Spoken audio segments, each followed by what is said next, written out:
अब यो इभी गाडी सुविधा बनाउनु गाडी हेर्नु ल अहिले सुविधा बनाएको इभी गाडी पल्टेको बिहान बिहानै इभी गाडी पल्टेर आएर है अलिअलि घाइते भयो तर त्यस्तो क्षति चाहिँ भएन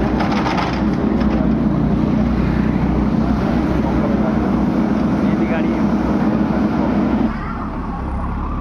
केटाहरूले चाहिँ अब त्यहाँ डोरी बान्दैछ निकाल्नुको लागि है यसलाई उठाउनको लागि यो इभी गाडीलाई ल झार कडा ल उठायो ल हेरौँ है यो चिपले लाग्छ गाँठो के ल ल ल ल ल सोझो भयो ल गाडी ल ल ल ल बिस्तारो बिस्तारो है बिस्तारो बिस्तारो बिस्तारो सोझो भयो ल भयो ल ठाडो भयो गाडी ल यो सन्जेले जाने है